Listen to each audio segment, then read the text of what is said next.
യമനിലെ ജയിലിൽ കഴിയുന്ന നിമിഷപ്രിയയുടെ വധശിക്ഷ റദ്ദാക്കിയെന്ന നിലപാടിൽ ഉറച്ച് കാന്തപുരം എ.പി. അബൂബക്കർ മുസ്ലിയാരുടെ ഓഫീസ്. എക്സ്പോസ്റ്റ് പിൻവലിച്ച് എന്ന ആരോപണം കാന്തപുരത്തിന്റെ ഓഫീസ് തള്ളി. വധശിക്ഷ റദ്ദാക്കിയെന്ന് വിദേശകാര്യ മന്ത്രാലയം ഇതുവരെ സ്ഥിരീകരിച്ചിട്ടില്ല.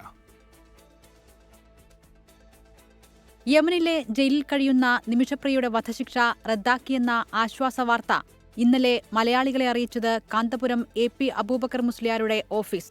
വധശിക്ഷ റദ്ദാക്കിയെന്നും ഇനി തുടർ ചർച്ചകൾ പൂർത്തിയാക്കേണ്ടതുണ്ട് എന്നുമുള്ള ആശ്വാസവാർത്തയാണ് കാന്തപുരത്തിന്റെ ഓഫീസ് പങ്കുവച്ചത്.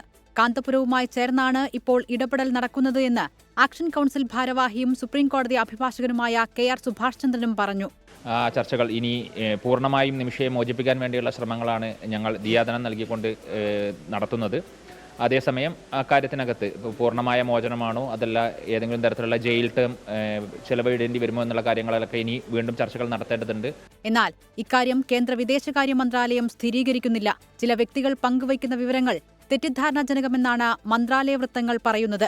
അതേസമയം വധശിക്ഷ റദ്ദാക്കിയെന്ന എക്സ്പോസ്റ്റ് പിൻവലിച്ചിട്ടില്ല എന്ന് കാന്തപുരത്തിന്റെ ഓഫീസ് അറിയിച്ചു. വധശിക്ഷ റദ്ദാക്കാൻ ധാരണയായതായി യമനിലെ സൂഫി പണ്ഡിതന്റെ ശിഷ്യൻ ജാവാദ് മുസ്തഫാവിയും സ്ഥിരീകരിക്കുന്നുണ്ട്. 24 കോഴിക്കോട്.